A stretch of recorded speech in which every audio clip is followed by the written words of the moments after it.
السلام عليكم ورحمة الله وبركاته. بسم الله الرحمن الرحيم. الحمد لله الذي بنعمته وعزته وجلاله تتم الصالحات وتنزل البركات. الحمد لله كما ينبغي لجلال وجهه. الحمد لله عدد خلقه ورضا نفسه وزنة عرشه ومداد كلماته. اللهم صل وسلم وبارك على حبيبنا وشفيعنا ومولانا وسيدنا إمام المتقين أمير الأنبياء سلطان الأولياء سندنا محمد النبي الأمي وعلى آله وأصحابه وأزواجه وذريته كلما ذكره الذاكرون وكلما غفل عن ذكره الغافلون. لا أسألكم عليه أجرا إن أجري إلا على رب العالمين. اللهم وفقني لبيان ما يحتاج الحاضرون إليه وما يصلح أحوالهم. إلهي أنت مقصودنا ورضاك مطلوبنا، فأعطنا كلنا محبتك ومعرفتك. الله تبارك وتعالى وتقدس همّاňyzyň taat ibadetleňizi, salih amallarıňyzy Allah üçin mehabbetleňiz, duayı hayrleňiz, lütfu keremi bilen kabul edipde hemmäňize ilgün içeriğiňiz, dost ýaryňyz, kawmy hyşyňyz, enataňyz, ogul gyzyňyz dünýä we ahir saadet gönünmek, ýüze aklyk bersin inşallah.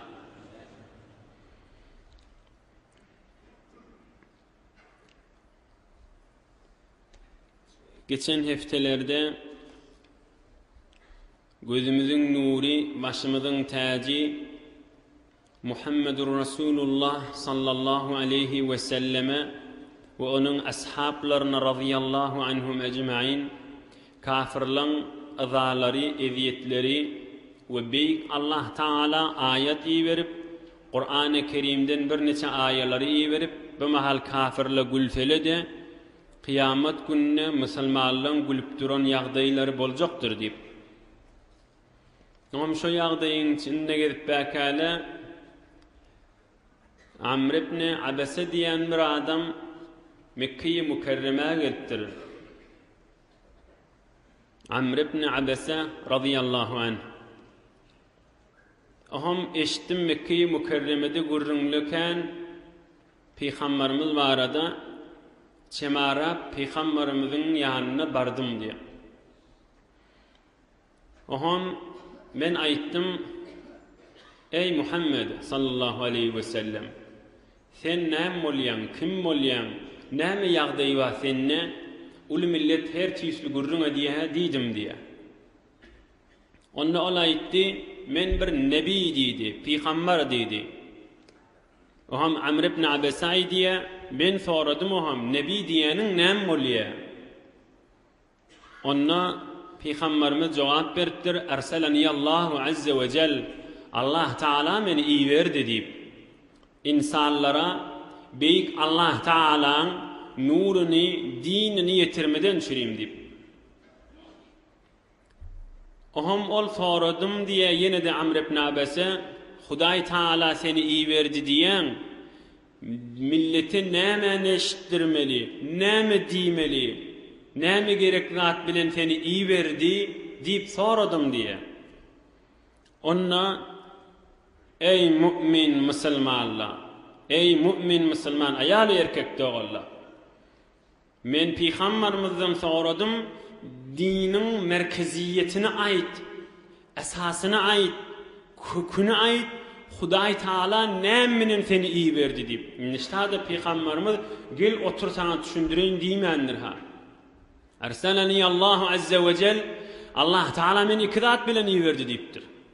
Bisilatil arham ve kesril awsan ve en yuwahhadallahu azze ve cel la yushraku bihi şey. Meni iki zat bilen iýerdi diýipdir. Biri doğun garnaşla bilen öz içeriğin doğan garnaşlan ayallığın erkek doğan ağa ini şi dayda eceke şi yakin daýyşly bilen mehabbetleşip arany üzmesilip sile-i rahim doğanlarnaş bilen mehabbet bolmak bir beslapşyny aýdypdyr. We biri de beyik Allah Taala men Rabbim bir Allah'ı Celallip Hudaý Taala bendigi edip we bendiliğinde boyun almak ene şi ikizat bilen geldim diýipdir. Oham men Amr ibn Abbas diye men ýüregime batdy. Men yeni soradım. Sen iýdiňe düşýärli nähili adamla? Maly mülkü kän adamla iýdiňe düşýärmi? Maly mülkü az adamla? Onna mübarek sallallahu aleyhi ve baraka ve sellem Peygamberjan jogap beripdir. Maly kän az ikisinden ne bad diýipdir. Ya maly kän ya maly az diýer ya Allah her gaýtyndan iýdime düşýärler. Amr ibn Abbas diýe men onna sen iýdiňe düşjek, men mümin musulman diýip kelime-i şehadet aýtdym diýe.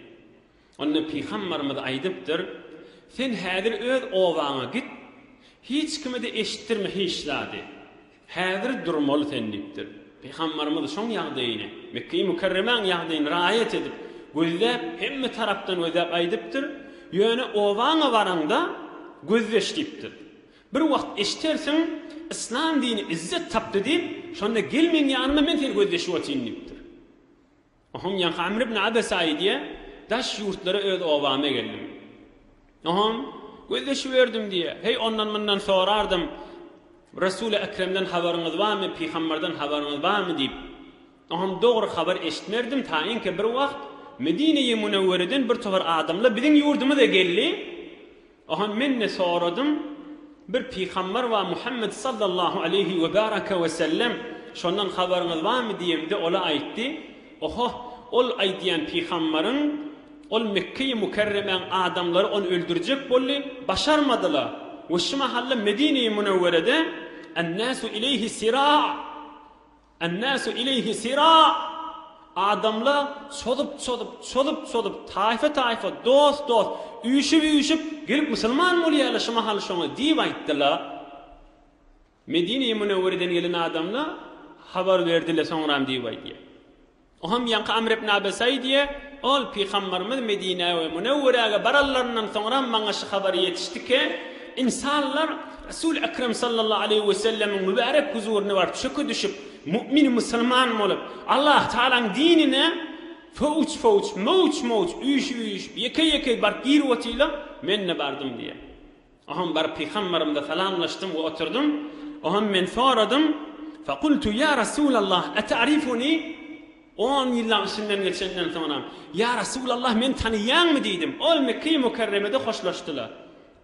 قال صلى الله عليه وسلم نعم أنت الذي لقيتني بمكة المكرمة ona aýtdy Peygamberimiz sen taniýan ol Mekke'de kynçylyk ýagdaýda sana sataşdyk men sana owaňa barıp edýdim am her wagt dini İslam izzet tapanna geldim sen şol adam da diýip Peygamberimiz aýtdy men hawa diýip keýpçilik bilen oturşdyk diýip.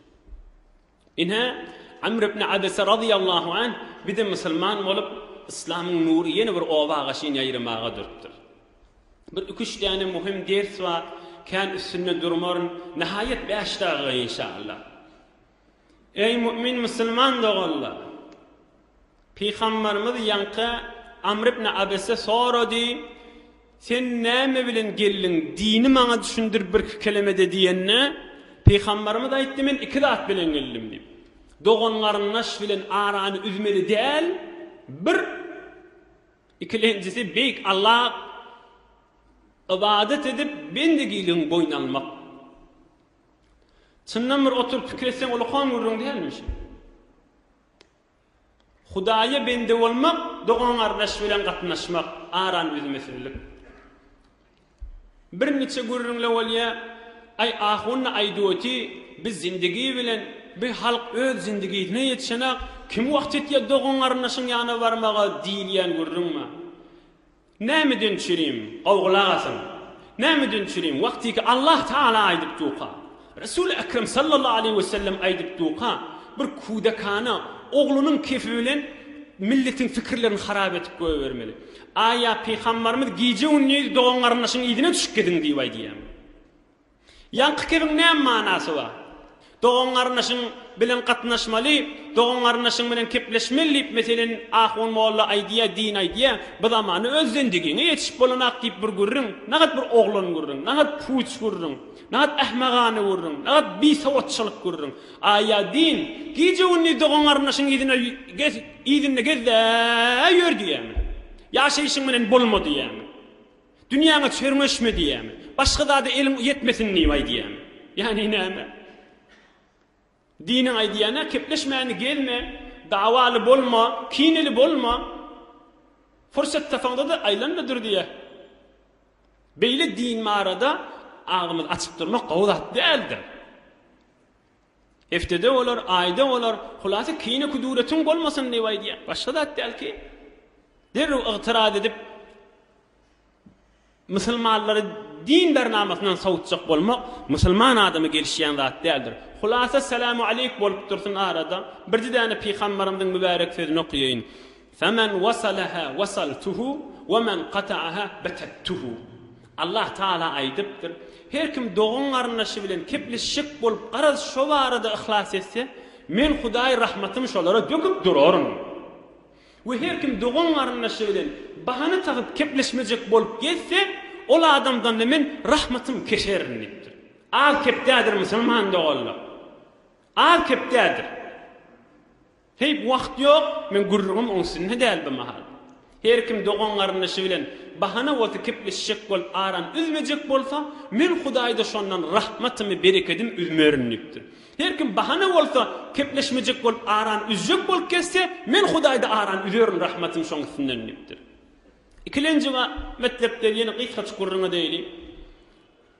Doğan arnaşı bilen gurrun edmek, aranı üzmesizlik, ara kine adavet düşmançılık oklamasızlık bila deslapı. İkilenci neymi?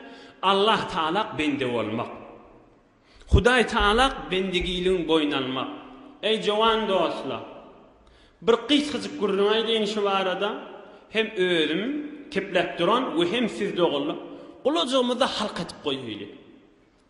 Biz insanlar, biz mümin Müslümanlar, yan namaz okuydunuz, ruhumun göğünleri bilen, belki göğünü yaradan Allah Teala bilen irtibatta oluyor. Otuyunuz şu mahal, ve din bernaması her gaysi olsun, Hudaý Teala'nın razı olacak yerine barmak, Hudaý Teala'nın hoşu gelecek işini etmek, yani göğünler bilen, belki göğünleri yaradan beyik Allah Teala bilen irtibatta bolmak. Yani sen ruhunu asmallara karşı uçurmak boluyor. Her kim? Yo, bidatlı kadim vurrun. İbadet diyanın bu qalan zatla. Bu vurrunla iktidai vurrun. O mesail ruz vurrun etmeli, hemen vurrun etmeli deyip de insanlar Hudaý Teala'nın bendegisinden alqalacak bolayan adamlar näme onna? Özlerinin ruhlarını, özlerinin imanlarını, özlerinin vücutlarını asmalla, belki asmalları yaradan Allah Teala bilen irtibat etmeyen adamlar näme onna? On cevabı şey. Euzu billahi mineşşeytanirracim. Vel teffetis saqu bis-saq ila rabbika yevme idinil mesaq. Allah'ın kelamı. Adam dünyadan geçecek bolup ayaklarını bir-birine vuranna, inni men dünyadan geçecek o deyip bilye. Hudu Kur'an-ı Kerim beyik Allah'ın kelamı şey. O ham ruhu çıkanna, men ruhunu asmallara gaşin perişteli ekdiyaler. Metni Kur'an-ı Kerim Allah'ın kelamı şey. İla rabbika Hudaýyňa gaşin yevme idin şogun el mesaq sürüp ekdiyali ruhunu. Yani adam ruhunu asmallara gaşin irtibat verecek değildi. Emme ol ölüm günü, yani ruhunun çıkan günü inni ecbari ekdiliye. İnni ecbari. Emme şu mahalten oturuşun ihtiyarın menen. Beyk Allah'ın lütfi ve sen öz ihtiyarın menen iyiler otin.